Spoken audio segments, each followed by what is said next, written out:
Hi friends, welcome to Shiva tutorial. Friends, NCERT సిరీస్లో భాగంగా 6th 7th complete చేయడం జరిగింది. అదేవిధంగా 8th క్లాస్ ఫిజిక్స్ పార్ట్ 1 లోహాలు అలోహాలు అనేది కంప్లీట్ చేయడం జరిగింది. ఆ వీడియో అనేది వస్తుంది, అది ఫైనల్ వీడియో. ఓకే, అది అప్లోడ్ చేశాను. ఓకే, అయితే 8th class biology part 1 8th class biology part 1 గురించి మనం మాట్లాడుకుందాం. మన చుట్టూ ఉన్న వస్తువులు, ఈ లెసన్ పేరేంటి అని అంటే కణము. ఓకేనా? ఈ కణం అనే లెసను మనకు ఎగ్జామ్ పాయింట్ ఆఫ్ వ్యూలో మోస్ట్ ఇంపార్టెంట్ టాపిక్. కణం అంటే ఏంటిది, దాని యొక్క నిర్మాణం ఏ విధంగా ఉంది, దాని యొక్క విధులు ఏ విధంగా ఉన్నాయి, మరి ఈ కణాన్ని కనుగొన్న శాస్త్రవేత్తలు ఎవరు, కణంలో ఉన్న కణాంగాల్ని అనేక మంది కనుగొన్నారు. వారి గురించి కూడా ఈ లెసన్లో మనం మాట్లాడుకుందాం. చూద్దాం. మన చుట్టూ ఉన్న వస్తువులన్నీ సజీవులు కానీ నిర్జీవులు కానీ అయి ఉంటాయి. ప్రాణంతో ఉన్న జీవరాశులన్నీ కొన్ని ప్రాథమిక విధులను నిర్వర్తిస్తాయి. అయితే అవయవాల యొక్క ప్రాథమిక నిర్మాణాత్మక ప్రమాణం ఏంటి అని అంటే కణము. కణాలను ఇటుకలతో పోల్చవచ్చు. ఇటుకలను ఒక చోట పేర్చడం ద్వారా ఇంటిని నిర్మిస్తాం. అదేవిధంగా కణాలన్నీ కలిస్తేనే ప్రతి జీవి దేహం అనేది ఏర్పడుతుంది అని అంటే మన చుట్టూ ఉన్న వస్తువులు సజీవులైనా అయి ఉంటాయి, నిర్జీవులైనా అయి ఉంటాయి. అది సజీవులు అని చెప్పడానికి నీకున్న సోర్సెస్ ఏంటంటే ఆ జీవరాశులన్నీ కొన్ని ప్రాథమిక విధులను నిర్వర్తిస్తాయి. ఇప్పుడు నేను చనిపోయానా బ్రతికి ఉన్నానా అంటే మీరు ఏమని చెప్తారు? ఆ బ్రదర్ మనతో మాట్లాడుతున్నాడు, లేకపోతే నాతో మాట్లాడుతున్నాడు కాబట్టి ఆ బ్రదర్ బ్రతికి ఉన్నాడు. లేదు, ఆ ఏదైనా ఒక వేడి వస్తువు నాకు తాకి నేను వెంటనే నా చేతిని వెనక్కి తీసుకున్నాను అంటే నేను బ్రతికి ఉన్నట్టు. అంటే ఇక్కడ కొన్ని విధులు ఉంటాయి. ఆ ప్రాథమిక విధులు శ్వాసించడం, జీర్ణం అవ్వడం, అదేవిధంగా మనం నడవటం, ఆకలి అవ్వడం, ఇవన్నీ కూడా కొన్ని ప్రాథమిక విధులు. ఈ విధులు మనం నిర్వర్తిస్తున్నాము అని అంటే మనం ఎలా ఉన్నట్టు? సజీవులుగా ఉన్నట్టు. ఇవి లేకపోతే వాటిని మనం ఏమంటాము?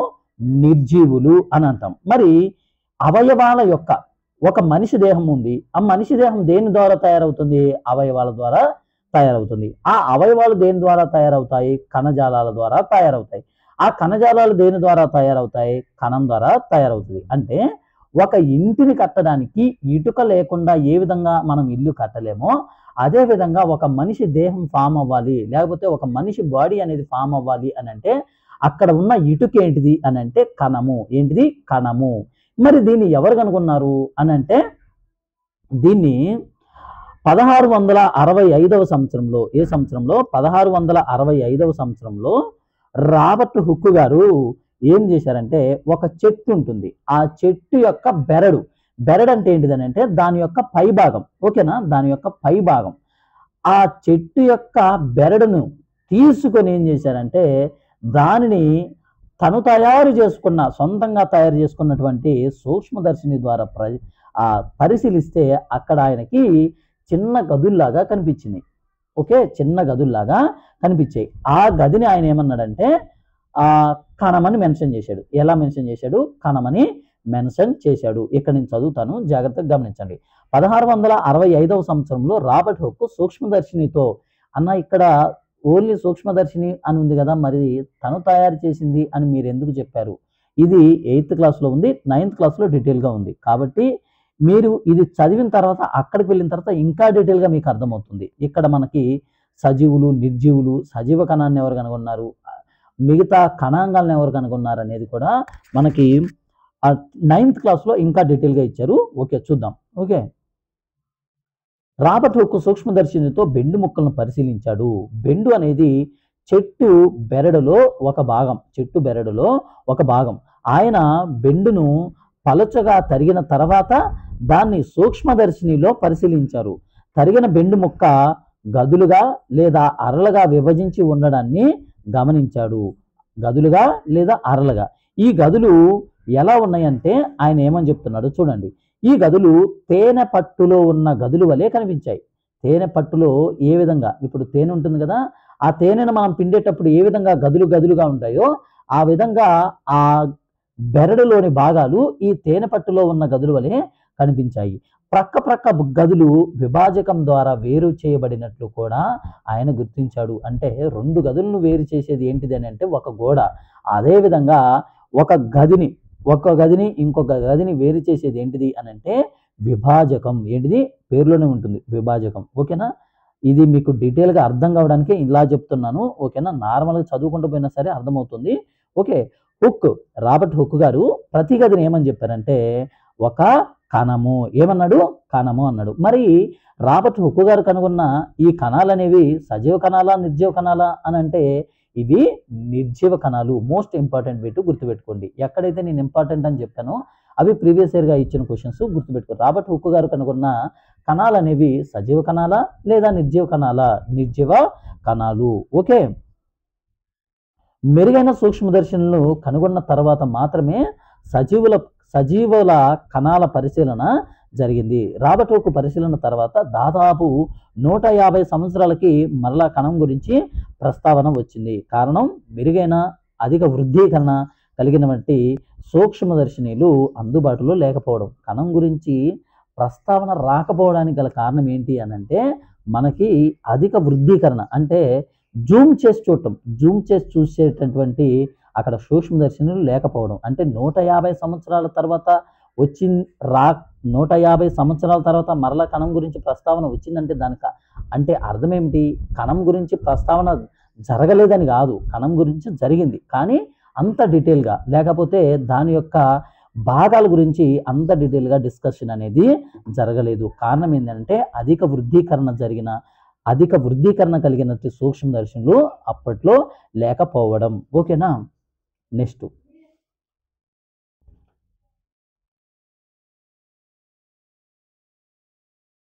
కణం. అసలు కణం దాని యొక్క ఆకారం ఏ విధంగా ఉంది చూద్దాం. భవనంలోని ఇటుకలు, సజీవులలోని కణాలు రెండు కూడా ప్రాథమిక నిర్మాణాత్మక ప్రమాణాలు. భవనంలోని ఇటుకలు, అదేవిధంగా ఒక సజీవుని యొక్క దేహంలోని కణాలు, ఈ రెండు కూడా ప్రాథమిక నిర్మాణాత్మక ప్రమాణాలు. అంటే ఏంటి అని అంటే ఒక భవనం నిర్మించడానికి ఏ విధంగా ఇటుక అవసరమో ఒక జీవి యొక్క దేహం నిర్మించబడడానికి ఇక్కడ మనకి కణం అనేది ఇంపార్టెంట్. ఓకే. భవనాలన్నీ ఒకే రకమైన ఇటుకలతో నిర్మించబడినప్పటికీ అవి వేరు రూపాలలో, వేరు ఆకారాలలో, వేరు పరిమాణాల్లో ఉన్నాయి. అవును కదా? ఇప్పుడు మన ఇంటి పక్కన ఇల్లులాగా ఉండాల్సిన అవసరం లేదు. మన ఇంటి పక్కన ఉన్న ఇల్లు వేరొక అతని ఇంటి పక్కన ఉన్న ఇల్లులాగా ఉండాల్సిన అవసరం లేదు. అలా ఉండదు కూడా. అంటే అన్నీ మరి దేంతో తయారు చేయబడ్డాయి లేకపోతే దేనితో నిర్మించబడ్డాయి అని అంటే మనం ఏమని చెప్తాము? ఇటుకలతో నిర్మించబడ్డాయి. మరి ఇటుకలతో నిర్మించబడిన అన్నీ కూడా ఒకే రకమైన ఆకారాన్ని కలిగి ఉన్నాయా? లేవు. అదేవిధంగా ఒక జీవి దేహం అనేది కణంతో నిర్మించబడి ఉన్నప్పటికీ ప్రతి జీవి శరీరం ఆకారం అనేది ఒకేలాగా ఉండదు. ఒక వ్యక్తి పొట్టిగా ఉంటే ఒక వ్యక్తి పొడుగ్గా ఉంటాడు, ఒక వ్యక్తి సన్నగా ఉంటే ఒక వ్యక్తి లావుగా ఉంటాడు. ఓకే. వేరు రూపాలలో, ఆకారాలలో, పరిమాణాలలో ఉన్నాయి. అదేవిధంగా జీవరాశులన్నీ ఒకదానికొకటి భిన్నంగా ఉన్నప్పటికీ అవి అన్నీ ఎలా నిర్మించబడ్డాయంటే కణాలతోటే నిర్మించబడ్డాయి. వేటితోటి? కణాలతో నిర్మించబడి ఉన్నాయి. మనం కణం అంటే ఏంటి అని మనం కొంచెం కన్ఫ్యూజ్ అవుతున్నప్పుడు షాపులో దొరికే కోడిగుడ్డుని కనుక మనం తీసుకొని దాన్ని ఉడకబెట్టి దాన్ని కనుక మనం పరిశీలించి చూస్తే అదే ఒక కణం. కోడిగుడ్డు అనేది ఏక కణానికి ఉదాహరణ. ఏక కణం అంటే ఏంటిది? ఆ మొత్తంలో ఒకటే ఒక కణం ఉండాలి. అవును కదా? అంతేకాక అతి సాధారణ కంటితో చూడగలిగేంత పెద్ద పరిమాణంలో ఉంటుంది. ఎవరైనా నీ కంటితో చూడగలిగే కణానికి ఏదైనా ఒక ఉదాహరణ చెప్పండి అని అంటే దానికి మీరేమని చెప్తారు? కోడిగుడ్డు. అది ఏ కణం? అది ఏక కణము. మరి ఏక కణం అంటే ఏంటిది? ఒకే కణం ఉండాలి. బహుకణం అంటే ఎక్కువ కణాలతో నిర్మించబడి ఉండాలి. ఓకే. ఇప్పుడు జీవులు కణాల యొక్క సంఖ్యలో ఏ విధంగా ఉంటాయి? జీవులు కణాల యొక్క ఆకారంలో ఏ విధంగా ఉంటాయి? జీవులు కణాల యొక్క పరిమాణంలో ఏ విధంగా వైవిధ్యాన్ని ప్రదర్శిస్తాయి? అసలు ఎందుకు వేరుగా ఉంటాయి? ఆకారం ఎందుకు వేరుగా ఉండాలి? సంఖ్యలు ఎందుకు వేరుగా ఉండాలి? పరిమాణం ఎందుకు వేరుగా ఉండాలి? చూద్దాం. రంజనాలు అంటే రంగులు అని అర్థం. రంజనాలను ఉపయోగించి కణాలలోని భాగాలకు రంగులను అద్ది కణం యొక్క నిర్మాణాన్ని క్షుణ్ణంగా పరిశీలించవచ్చు మనం. ఓకేనా? అంటే ఇక్కడ రంజనాలను ఉపయోగించి అనంటే ఒక కణం ఉంది, ఒక కోడిగుడ్డు ఉంది, లేకపోతే ఒక కణం ఉంది కదా, ఆ కణాన్ని మనం ఇంకా క్షుణ్ణంగా పరిశీలించడానికి ఆ కణంలోని భాగాలకు రంజనాలను ఉపయోగించి అధిక వృద్ధీకరణం. ఇప్పుడు బ్లూగా ఒకటి కనిపిస్తుంది, బ్లాక్గా ఒకటి కనిపిస్తుంది, లేకపోతే రెడ్గా ఒకటి కనిపిస్తుంది. ఇలా కలర్స్ను ఉపయోగించి దాన్ని అధిక వృద్ధీకరణ జూమ్ చేసి ఇంకా వాటి గురించి మనం డీటెయిల్గా నేర్చుకోవచ్చు. ఎప్పుడైనా గుర్తుపెట్టుకోండి ఫ్రెండ్స్, మీరు కాన్సెప్ట్ చదివితే కణం అంటే ఏంటిదో అర్థమవుతుంది, కణంగాలంటే అర్థమవుతుంది, కణాన్ని ఎవరు కనుగొన్నారు అనేది అర్థమవుతుంది. ఇలా ప్రతి ఒక్కటి కూడా బట్టి పట్టవద్దు. మొదటి నుంచి నేను చెప్తున్నది ఏంటిది అని అంటే బట్టి పట్టవద్దు. ఇది మీ జీవితానికి సంబంధించింది కాబట్టి కొంచెం లేట్ అయినా పర్లేదు కానీ కాన్సెప్ట్ తెలుసుకోండి. 10th క్లాస్ క్వాలిఫై అవ్వడానికే ఎంతో కష్టపడి చదువుతారు, ఇంటర్మీడియట్కి, బీటెక్కి. అలా ఒక డిగ్రీ రావడానికే ఇంత కష్టపడి చదువుతున్న కాలం ఇది. మీరు అందరు వెళ్తున్న రీతిలో నేను బట్టి పడతాను, కొన్ని క్వశ్చన్స్ బట్టి పడతాను, ఒక 2000 బిట్స్ బట్టి పడతాను, ఒక 3000 బిట్స్ బట్టి పడతాను, అది కాదు. ప్రీవియస్ ఇయర్ క్వశ్చన్స్ చదవటంలో తప్పు కాదు, కానీ దానికన్నా ముందు కాన్సెప్ట్ చదువుకోండి. కాన్సెప్ట్ చదివితే అక్కడ మీకు అర్థమవుతుంది. క్వశ్చన్ ఎటు తిప్పిచ్చినా సరే మీరు అటెంప్ట్ చేయగలుగుతారు.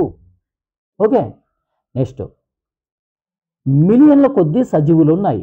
అంటే మన చుట్టూ కొన్ని మిలియన్ల సజీవులు ఉన్నాయి. మరి వాటి ఆకారాలు కానీ పరిమాణాలు కూడా వేరుగా ఉంటాయా, ఒకేలాగా ఉంటాయా? వేరువేరుగా ఉంటాయి. ఓకే, వాటి అవయవాలు కూడా ఆకారం, పరిమాణం మరియు కణాల సంఖ్యలో భిన్నంగా ఉంటాయి. ఇక్కడ ఏం లేదు, ఈ స్టేట్మెంట్ని డెప్త్ తీసుకెళ్తలేదు. నేను చూడండి, కణాల యొక్క సంఖ్య కానీ ఆకారం కానీ పరిమాణం కానీ వైవిధ్యంగా ఉంటాయి, అంటే డిఫరెన్స్గా ఉంటాయి. ఇప్పుడు ఏనుగు ఉంది, ఎలుక ఉంది. ఏనుగేమో చూడడానికి చాలా పెద్దగా అనిపిస్తుంది, అదేవిధంగా ఎలుకేమో చాలా చిన్నగా అనిపిస్తుంది. కణాల సంఖ్యలో తేడా ఉంటుంది. ఏనుగులేమో ఎక్కువ కణాలు ఉంటాయి, ఎలుకలోనేమో తక్కువ కణాలు ఉంటాయి. మరి ఏనుగు చేసే ప్రతి పనిని ఎలుక చేయట్లేదా? చెప్పండి. ఏనుగు చేసే ప్రతి పనిని ఎలుక చేయట్లేదంటే చేస్తుంది. శ్వాసిస్తుంది, జీర్ణించుకుంటుంది, విసర్జిస్తుంది, ప్రత్యుత్పత్తిని జరుపుతుంది. మనం ఎలక దగ్గరికి వెళ్ళి ఏనుగు కన్నా నీకు, లేకపోతే నాకన్నా నీకు కణాల సంఖ్య తక్కువగా ఉంది కాబట్టి నువ్వు బ్రతకలేవు అని చెప్పవచ్చా? చెప్పలేము. ఎందుకనంటే కణాల సంఖ్య తక్కువగా ఉన్నప్పటికీ ఆ యొక్క జీవి యొక్క ఆ జీవన విధానంలో ఎటువంటి లోపం కానీ ఎటువంటి ఇబ్బంది కూడా రాదు. ఓకే, పొడవైన చెట్టు, కణాల సంఖ్య గురించి మాట్లాడుతున్నాను, గమనించండి. కణాల సంఖ్య ఏంటిది? పొడవైన చెట్టు, ఏనుగు వంటి జంతువులలో కణాల సంఖ్య మిలియన్లు, ట్రిలియన్లో ఉంటుంది. మానవ దేహం భిన్న ఆకారాలు, పరిమాణాలు గల ట్రిలియన్ కణాలను కలిగి ఉంటుంది. మానవ శరీరాన్ని మనం తీసుకుంటే ఈ మానవ శరీరం అనేది కొన్ని ట్రిలియన్ కణాలు ఉన్నాయి. ఆ ట్రిలియన్ కణాలు ఒకే ఆకారాన్ని ఉన్నాయా? లేవు. ఒకే పరిమాణం ఉన్నాయా? లేవు. అంటే వేరు ఆకారాలు, వేరు పరిమాణాలను కలిగి ఉంటుంది. వేరు సమూహాలుగా ఉండే, ఒక నిమిషం ఫ్రెండ్స్, మొత్తం కంప్లీట్గా ఇప్పటికి ఇది 10 సార్లు అయినట్టుంది రివిజన్, అందుకనే బుక్ మొత్తం ఇది. వేరు సమూహాలుగా ఉండే కణాలు వేరు విధులను నిర్వర్తిస్తాయి. అంటే ఒక గుంపు ఉంది, ఆ గుంపు మొత్తం స్కూల్ డ్రెస్ వేసుకుంది అనుకోండి, ఆ గుంపు ఎక్కడికి వెళ్తుందని చెప్తారు? స్కూల్కి వెళ్తుందని చెప్తారు. లేకపోతే ఒక గుంపు ఎక్కడైనా ఒక యూనిట్, లేకపోతే ఒక ఆకారం కలిగిన ఉంటాయి, అంటే వాచ్మెన్ కానీ, లేకపోతే యూనిఫామ్ వేసుకుంటారు కదా, లేకపోతే యూనిఫామ్, పోలీసు యూనిఫామ్ వేసుకునే వాళ్ళందరూ ఏం చేస్తున్నట్టు వాళ్ళు వాళ్ళ యొక్క డ్యూటీస్ని వాళ్ళు నిర్వహిస్తారు. ఇక్కడ ఏం చెప్పాలనుకుంటున్నానంటే ఒక గుంపు, ఆ గుంపు ఎందుకు డివైడ్ చేయబడింది, ఆ గుంపుగా ఎందుకు అక్కడ నుంచున్నారు అని అంటే వారికి ఇవ్వబడిన పని అలాంటిది. అలానే కణాలన్నీ ఒక గుంపులుగా ఉన్నాయి అని అంటే అక్కడ అర్థం ఏంటంటే ఈ గుంపు అనేది ఒక ప్రత్యేకమైన పనిని నిర్వర్తిస్తుంది. ఈ గుంపు అనేది ఒక ప్రత్యేకమైన పనిని నిర్వర్తిస్తుంది. 1 బిలియన్ అనగా 1000 మిలియన్లు, 1 ట్రిలియన్ అనగా 1000 బిలియన్లు, 1 ట్రిలియన్ అనగా 1000 బిలియన్లు. ఒకటి కంటే ఎక్కువ కణాలతో నిర్మింపబడే జీవులను బహుకణ జీవులు, పేరులోనే ఉంది. బహు అంటే ఎక్కువ, కణ అంటే కణాలు కలిగినటువంటి జీవులు. చిన్న జీవులలో కణాల సంఖ్య తక్కువగా ఉన్నప్పటికీ ఆ జీవి పనితీరుపై ఏ విధంగానూ ప్రభావం కలిగించదు. ఇప్పుడు నేను చెప్పాను కదా, ఏనుగుని ఎలకను తీసుకొని ఏనుగుని ఎలకను తీసుకొని ఏ విధంగా అన్నానో అదే విధంగా ఆ జీవి యొక్క కణాల సంఖ్య తక్కువగా ఉన్నప్పటికీ ఆ జీవి పనితీరుపై ఎటువంటి ప్రభావాన్ని కలిగించదు. ఈ బిలియన్ కణాలతో ఏర్పడిన జీవులు కూడా ఏకకణంగానే జీవితాన్ని ప్రారంభిస్తాయి. అంటే ఇప్పుడు ఏనుగుంది లేదా మానవుడు ఉన్నాడు, ఏదైనా సరే ఒక పెద్ద జీవిని మనం తీసుకుంటే ఆ జీవి అనేది ఫస్ట్ 100 కణాలతో ప్రారంభించలేదు తన జీవితాన్ని, లేకపోతే తన శరీరాన్ని 100 కణాలతో ప్రారంభించలేదు. ఒకే ఒక కణాన్ని, ఆ కణమే ప్రత్యుత్పత్తి జరుపుతూ కొన్ని ట్రిలియన్ కణాలను ఏర్పరచుకుంటుంది. అంటే ఇక్కడ గమనించాల్సిన పాయింట్ ఏంటంటే ఏకకణమవని బహుకణమవని, ఏకకణంలో ఒకే కణం ఉంటుంది, బహుకణంలో అనేక కణాలు కలిగి ఉన్నప్పటికీ అది స్టార్టింగ్లో ఎన్ని కణాలను కలిగి ఉంటుందంటే ఒకే ఒక కణంతో కలిగి ఆ విధంగా ప్రత్యుత్పత్తిని జరుపుకుంటూ మనకి బహుకణ జీవిగా ఏర్పడింది. ఓకే, ఆ కణమే ఏ కణము? ప్రత్యుత్పత్తి జరపడానికి ముందు ఉన్న ఒకే ఒక కణమే, ఆ కణమే ఫలదీకరణం చెందిన అండము. ఏంటిది అది?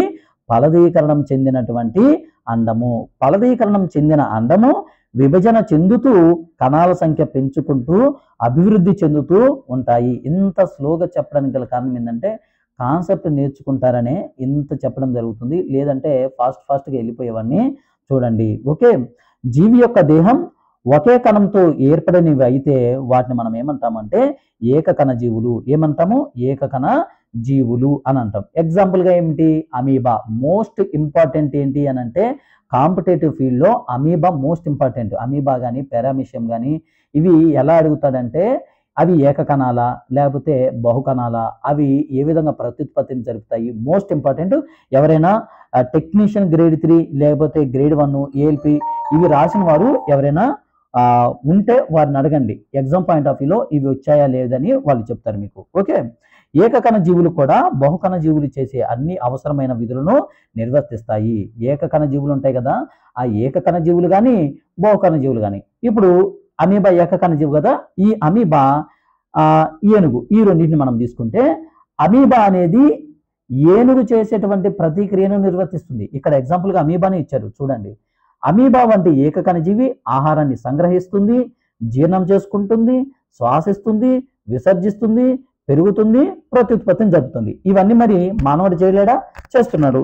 మరి ఇవన్నీ ఏ జీవి, ఏనుగు కానీ లేకపోతే కుక్క కానీ పిల్లి కానీ ఏది చేయట్లేదా? చేస్తుంది. మరి మానవుల్లో ఎన్ని కణాలు ఉన్నాయి? కొన్ని ట్రిలియన్ కణాలు ఉన్నాయి. మరి ఈ అమీబాలో ఎన్ని కణాలు ఉన్నాయి? ఒకటే కణం కదా. అంటే కణాల సంఖ్య అనేది వాటి యొక్క జీవన విధానం పైన ఎటువంటి ఎఫెక్ట్ చూపిస్తుందో చూపించదు. ఓకే, బహుకణ జీవుల్లో ఎలాంటి విధులు? ఇప్పుడు ఏకకణంలో ఏంటిది? శ్వాసించాలన్నా, విసర్జించాలన్నా, పెరగాలన్నా, జీర్ణం చేసుకోవాలన్నా, ప్రత్యుత్పత్తి జరపాలన్నా ఒకే ఒక కణమే చేసుకుంటూ పోతుంది. మరి బహుకణ జీవుల్లో అనేకమైన ట్రిలియన్ కణాలు ఉన్నాయి కదా, మరి అవి ఎలా ప్రత్యుత్పత్తిని జరుపుతాయి అని అంటే ఇంతకుముందు మనం మాట్లాడుకున్నాం కదా ఒక గుంపు. ఇప్పుడు ఒక గుంపు ఏం చేస్తుందంటే జీర్ణ వ్యవస్థకు సహాయపడుతుంది, ఒక గుంపు ఏం చేస్తుందంటే శ్వాసించడానికి సహాయపడుతుంది, ఒక గుంపేమో ప్రసరించడానికి, ఒక గుంపేమో విసర్జించడానికి, ఒక గుంపేమో ప్రత్యుత్పత్తిని జరపడానికి. ఈ విధంగా నిర్మించబడి ఉంటాయి. ఆ గుంపు ఉంది కదా, ఆ గుంపుని ఏమంటామంటే కణజాలం. ఏమంటాం? కణజాలం. బహుకణ జీవుల్లో ఇలాంటి విధులు ప్రత్యేక కణ సమూహముతో నిర్మితమై వివిధ కణజాలాలు నిర్వర్తిస్తాయి. ఏంటి అవి? కణజాలాలు. ఈ కణజాలాలన్నీ కలిసి ఏం చేస్తాయి? అవయవాలను ఏర్పరుస్తాయి. ఇప్పుడు ఈ చెయ్యి ఉంది ఫ్రెండ్స్, ఈ చెయ్యి అనేది అనేకమైన కణజాలాలతో తయారు చేయబడింది. మరి కణజాలాలు దేనితో తయారు చేయబడ్డాయి? ఇక్కడ ఎందుకు ఆపానంటే మీరు చెప్పాలి, మీరు ఆలోచించుకోండి. కణజాలాలు దేనితో తయారు చేయబడ్డాయి? కణాలతో తయారు చేయబడ్డాయి. అసలు కణజాలం అంటే ఏంటిది? కొన్ని కణాలు కలిగినటువంటి గుంపు, ఒక గుంపు. ఇక్కడ రాశాను చూడండి. కణాలన్నీ కలిసి కణజాలాలు ఏర్పడతాయి, కణజాలాలన్నీ కలిసి అవయవాలు ఏర్పడతాయి, అవయవాలన్నీ కలిసి ఏం ఏర్పడతాయి? శరీరం ఏర్పడుతుంది. ఇప్పటి వరకు కణాల సంఖ్య గురించి మాట్లాడుకున్నాం. సంఖ్యలో ఏమైనా తేడాలు వస్తే ఆ జీవి యొక్క పనితీరుపై ఆ ఎఫెక్ట్ అవుతుందా లేదా అనేది మాట్లాడుకున్నాం. ఎఫెక్ట్ అనేది అవ్వదు. ఇప్పుడు కణాల ఆకారం, దానికి కూడా ఎన్సీఆర్టీలో ఏమని ఇచ్చారంటే అమీబాని తీసుకోవడమే జరిగింది. మరి అమీబా దాని ఆకారం ఎలా ఉంటుంది? ఎవరైనా మిమ్మల్ని స్కూల్లో డయాగ్రామ్ ఏమన్నారు అనుకోండి, ఏ డయాగ్రామ్ వేసినా సరే కొంచెమైనా లోపం ఉంటుందేమో కానీ అమీబా కనుక డయాగ్రామ్ వేస్తే మీరు ఎవరు కూడా మిమ్మల్ని ఏమీ అనడానికి వీల్లేదు. ఏంది ఈ డయాగ్రామ్ ఇలా వేసావు, అమీబా ఇలా ఉంటుందా అని అన్నారనుకోండి, అవును ఉంటుంది.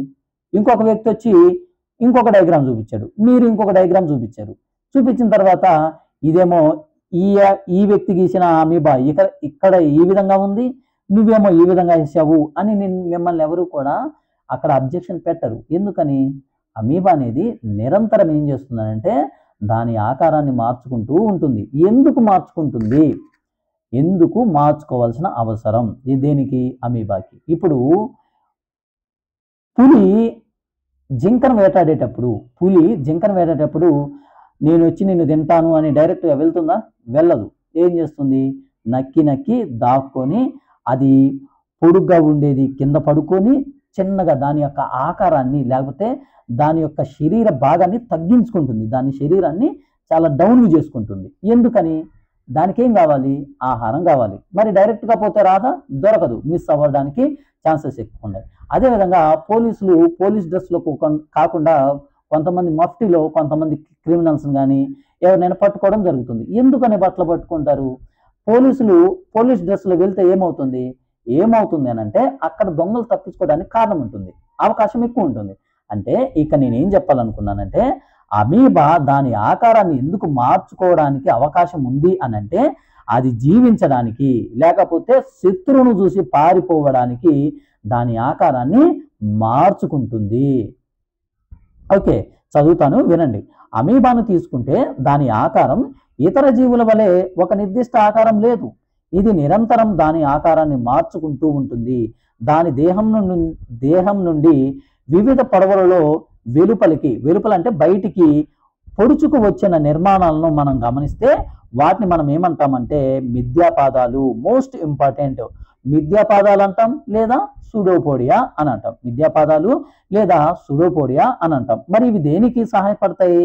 అమీబా కదులుతున్నప్పుడు లేదా ఆహారాన్ని తీసుకుంటున్నప్పుడు ఈ మిథ్యాపాదాలు కనిపిస్తూ మాయమవుతూ ఉంటాయి. ఎందుకు అనంటే అది జీవనానికి ఉపయోగపడతాయి. ఏంటి అవి?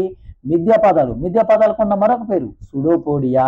ఓకే, ఈ మిథ్యాపాదాలు కనిపిస్తూ మాయమవుతూ ఉంటాయి. దీనికి గల కారణం ఈ మార్పు దేనికి?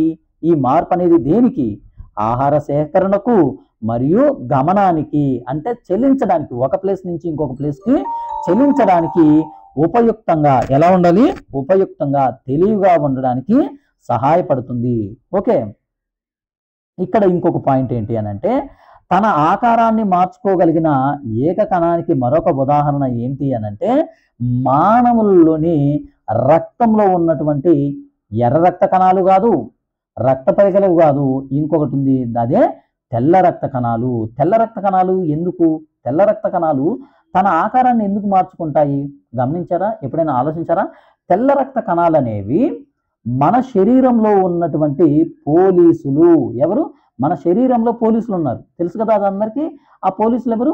తెల్ల రక్త కణాలు. ఎందుకు అనంటే మన శరీరంలోకి ప్రవేశించే సూక్ష్మ క్రిములతోటి మన శరీరానికి హాని కలిగించేటువంటి వాటితోటి ఫైట్ చేసేది ఎవరు? తెల్ల రక్త కణాలు. మరి ఫైట్ చేసేటప్పుడు డైరెక్ట్గా అటాక్ చేయాలా లేకపోతే తెలివిగా ఉండాలా? తెలివిగా ఉండాలి. కాబట్టి ఈ యొక్క తెల్ల రక్త కణాలు వాటి యొక్క ఆకారాన్ని మార్చుకుంటుంది. తెల్ల రక్త కణాలు కేవలం కణాలే, మానవ దేహంలో ఉన్నటువంటి కేవలం ఒక కణాలు. కానీ అమీబా ఏకకణ జీవి. తన మొత్తం శరీరాన్ని నిర్మించుకున్నటువంటి తన ఉనికిని చూపగల పూర్తి స్థాయి ఒక జీవి అది. ఓకేనా? పూర్తి స్థాయి జీవి. చూద్దాం. మిలియన్ల కొద్ది కణాలు ఉన్న సజీవులలో ఏ ఆకారాన్ని మనం ఊహించగలం? మానవుల్లోని రక్త కణాలు, కండర కణాలు, నాడీ కణాలు వంటి భిన్న కణాలను చూపిస్తుంది మానవుని యొక్క దేహం. కణాల భిన్న ఆకారం వాటి యొక్క నిర్దిష్ట విధులతో ముడిపడి ఉంటుంది. ఇప్పుడు మన శరీరాన్ని తీసుకుంటే మన శరీరంలో కొన్ని ట్రిలియన్ కణాలు ఉన్నాయని ఇంతకుముందే మాట్లాడుకున్నాం. మరి ఈ ట్రిలియన్ కణాలన్నీ ఈ ఆకారంలోనే ఉన్నాయి అని చెప్పవచ్చా? చెప్పలేం. ఈ ఆకారంలో లేకపోతే గుండ్రంగా కానీ వర్తులాకారంగా కానీ మొనదేలు కానీ ఉన్నాయి అని చెప్పవచ్చా? చెప్పలేం. ఎందుకని? కణాల యొక్క ఆకారం ఎలా ఉంటుంది అని అంటే అవి నిర్వర్తించే పని మీద డిపెండ్ అయి ఉంటుంది. ఇప్పుడు గుండ్రంగా ఉండాలా? అది కండర కణాలు అవ్వచ్చు. లేకపోతే మొనదేలు ఉన్నాయా? నాడీ కణాలు. మరి ఇవి ఎందుకున్నాయి అలా? వాటి యొక్క విధి అంటే అది చేసే పనిని బట్టే ఆ కణాల యొక్క ఆకారం అనేది డిపెండ్ అవుతుంది. ఓకే, సాధారణంగా కణాలు ఎలా ఉంటాయంటే గుండ్రంగా కానీ వర్తులాకారంగా కానీ పొడవుగా కానీ ఉంటాయి. కొన్ని కణాలు ఎలా ఉంటాయంటే పొడవుగా ఇరువైపులా మొనదేలి ఉంటాయి. కొన్ని నాడీ కణాలు లేదా న్యూరాన్ల వలె శాఖాయుతంగా ఎలా ఉంటాయి? శాఖాయుతంగా ఇలా శాఖలు వచ్చి ఉంటాయి. నాడీ కణాలను చూశారు కదా, మనం తెలుసు కదా నాడీ కణం అనేది. నాడీ కణాలు సమాచారాన్ని గ్రహించి ప్రసారం చేస్తాయి. తద్వారా శరీరంలోని భిన్న అవయవాల యొక్క పనుల నియంత్రణ మరియు సమన్వయం అనేది సహకరిస్తుంది. అంటే నాడీ కణాల యొక్క ఆకారం మొనదేలి న్యూరాన్ల వల్ల ఎందుకు ఉంది అని అంటే దాని యొక్క విధి అనేది సపరేట్గా ఉంది. దాని యొక్క విధి ఏమిటి? అది సమాచారాన్ని గ్రహించి ప్రసారం చేస్తుంది. ఓకే, ప్రసారం చేసి దాన్ని సమన్వయం చేస్తుంది. ఈ విధంగా దాని యొక్క పనికి తగ్గట్టు దాని యొక్క కణాల ఆకారం అనేది ఆ విధంగా రూపొందించబడింది. కణంలోని ఏ భాగం దానికి ఆకారాన్ని ఇస్తుంది? ఇప్పుడు కణం ఉంది ఫ్రెండ్స్, ఇది కణము, ఇది చెయ్యి కాదనుకోండి, ఇది ఇట్లా పెట్టాను కదా, ఇది కణం. మరి ఈ కణానికి ఏది ఆకారాన్ని ఇస్తుంది? కణానికి ఏ భాగం ఆకారాన్ని ఇస్తుందంటే కణంలోని భాగాలన్నీ ఒక పొరతోట కప్పబడి ఉంటాయి. ఒక పొర ఉంటుంది, ఆ పొరతోటి కప్పబడి ఉంటుంది. ఆ పొర అనేది వృక్ష మరియు జంతు కణాలకు ఆకారాన్ని ఇస్తుంది. ఆ పొర ఉంటుంది కదా, ఆ పొర ఏం చేస్తుందంటే జంతు కణాలకు ఆకారాన్ని ఇస్తుంది, వృక్ష కణాలకు కూడా ఆకారాన్ని ఇస్తుంది. కణకవచం అనేది వృక్ష కణాల్లో కణత్వచం పైన ఉండే అదనపు పొర. ఇక్కడ నేను చెప్తాను, కన్ఫ్యూజ్ అవ్వకండి. కణాలకు ఆకారాన్ని ఇచ్చేది ఏమిటి? కణత్వచము. గుర్తుపెట్టుకోండి, ఏమిటి? కణత్వచము. మరి ఈ కణత్వచం అనేది వృక్ష కణాలలో ఉంటుందా? ఉంటుంది. జంతు కణాలలో ఉంటుందా? ఉంటుంది. ఇక్కడ వరకు మనకి క్లియర్ స్టేట్మెంట్. మరి ఇక్కడ ఇంకొకటి అదనపుది ఉంది. ఏంటిది అది? వృక్ష కణంలో కణత్వచానికి పైన కణకవచం ఉంటుంది. అది కేవలం వృక్ష కణాల్లోనే ఉంటుంది. ఎందుకు అనంటే ఇప్పుడు మనం బయట బైక్ పైన వెళ్తున్నాం, బాగా వర్షం పడింది. వెంటనే ఏం చేస్తాం? అక్కడ బైక్ ఆపి ఎక్కడైనా వర్షం పడని ప్లేస్కి వెళ్తాం. లేకపోతే మన ఇంట్లో ఏదైనా అగ్ని ప్రమాదం చోటు చేసుకుంది, వెంటనే ఏం చేస్తాం? బయటికి పరుగు వెంటనే బయటికి వెళ్ళిపోతాం. అంటే పరిస్థితులకు తగినట్టు జంతువులు రియాక్ట్ అవుతాయి. తనకు ఆపద కలిగినప్పుడు ఏం చేస్తాయి? వెంటనే పక్కకి వెళ్ళిపోతాయి. మరి వృక్షాలు మంచైనా వర్షమైనా మంటైనా ఏదైనా సరే వాటన్నిటిని మనం ఆ వృక్షం ఏం చేయాలంటే తట్టుకొని నిలబడాలి. ఏం చేయాలి? తట్టుకొని నిలబడాలి. అందుకనే దేవుడు ఏం చేశాడంటే వృక్షాలకు కణత్వచం కాకుండా ఇంకొక కవచాన్ని పెట్టాడు. దాన్నే కణకవచం. సెల్ వాల్ అంటాం ఇంగ్లీష్లో. ఓకే, దీన్నేమో ప్లాస్మా మెంబ్రేన్ అంటాం. సెల్ వాల్ని పెట్టాడు. ఎందుకు అనంటే ఇది గొడుగు అనుకుందాం. ఈ కణత్వచాన్ని గొడుగు అనుకుంటే గొడుగు పైన గొడుగు ఏంటిది? అది కణకవచం. ఇది కేవలం దేంట్లో ఉంటుంది? వృక్షాలలోనే ఉంటుంది. ఓకే, ఇది కణాలకు ఆకారాన్ని ఇస్తుంది, దృఢాన్ని ఇస్తుంది. బ్యాక్టీరియా కణాలు కూడా కణకవచాన్ని కలిగి ఉంటాయి. బ్యాక్టీరియా కణాలు ఉంటాయి కదా, బ్యాక్టీరియాలో కణాలు, ఆ కణాల్లో కూడా కణకవచం అనేది ఉంటుంది. బ్యాక్టీరియాలోని కణాలకు కూడా కణకవచం ఉంటుంది. దాన్నే పెప్టిడోగ్లైకాన్ లేదా మ్యూరామిక్ యాసిడ్ ఏమంటాం? మ్యూరామిక్ యాసిడ్ మోస్ట్ ఇంపార్టెంట్. కణకవచం అనేది గుర్తుంచుకోండి ఫ్రెండ్స్, కణకవచం అనేది కేవలం 4 వాటికి ఉంటుంది. శైవలాలకు ఉంటుంది, శిలీంధ్రాలకు ఉంటుంది, బ్యాక్టీరియాకు ఉంటుంది, మొక్కలకి వృక్షాలకు ఉంటుంది. ఇక్కడ శైవలాలు శైవలాలకి మొక్కలకి ఉండే కణకవచం అనేది దేంతో తయారు చేయబడి ఉంటుందంటే సెల్యులోజ్ తోటి తయారు చేయబడి ఉంటుంది. సెల్యులోజ్ తోటి తయారు చేయబడి ఉంటుంది. అదేవిధంగా బ్యాక్టీరియాలో ఉండే కణకవచం ఏమో మనకి పెప్టిడోగ్లైకాన్ ద్వారా మనకి తయారు చేయబడి ఉంటుంది. ఇప్పటి వరకు మనం ఏం మాట్లాడుకున్నాము అంటే కణాల యొక్క బేసిక్ పార్ట్ అనేది మాట్లాడుకున్నాం. కణాల యొక్క ఆకారం, దాని యొక్క సంఖ్య, వాటి గురించి మాట్లాడుకున్నాం. నెక్స్ట్ క్లాస్లో కణాల యొక్క పరిమాణం ఏ విధంగా ఉంటుంది అనేది మనం మాట్లాడుకుందాం. ఈ కణం అనే చాప్టర్ మనకి మోస్ట్ ఇంపార్టెంట్ కాబట్టి కాన్సెప్ట్ చదువుకోండి. చిన్నపిల్లలాగా ఇంకా బట్టి పట్టవద్దు, కాన్సెప్ట్ చదువుకోండి. కాన్సెప్ట్ చదివితే ఇప్పుడు వృక్షాలకి కణకవచనం అదనంగా ఎందుకు ఉంటుంది అని ఎవరైనా అడిగారు అనుకోండి, నేను ఎలా అయితే ఎక్స్ప్లెయిన్ చేశానో ఎవరైనా మిమ్మల్ని అడిగితే ఆ విధంగానే ఎక్స్ప్లెయిన్ చేస్తారు. ఎందుకనంటే మీకు నేను చెప్తున్నాను, మీరు విన్నారు కాబట్టి మీకు అర్థమవుతుంది. అది కాన్సెప్ట్. ఓకేనా? All the best. ఇంకా మన ఛానల్ని ఎవరైనా సబ్స్క్రైబ్ చేయకపోతే ఖచ్చితంగా సబ్స్క్రైబ్ చేసుకోండి. మీ ఫ్రెండ్స్కి ఈ వీడియోస్ మన ఛానల్ని ఫార్వర్డ్ చేయండి, వారికి ఎంతో ఉపయోగపడుతుంది. ఓకే, లేటెస్ట్ టీసీఎస్ ప్యాటర్న్ ఎలా ఉందో చెప్తున్నాను. అదేవిధంగా ఎన్సీఆర్టీకి సంబంధించిన సిరీస్ కూడా మన ఛానల్ నుంచి ఇవ్వడం జరుగుతుంది. కాబట్టి మన టార్గెట్ అనేది జనరల్ సైన్స్ నుంచి, క్వాంటం నుంచి అండ్ రీజనింగ్ నుంచి 80 మార్క్స్ రావాలన్నదే మన యొక్క టార్గెట్. ఆ టార్గెట్ని ప్రతి ఒక్కరు రీచ్ అవ్వాలి. ఆ రీచ్ అవ్వడానికి ఎంత కష్టపడి చదవాలో అంత కష్టపడి చదువుతారని ఆశిస్తూ, okay, all the best friends. Thank you.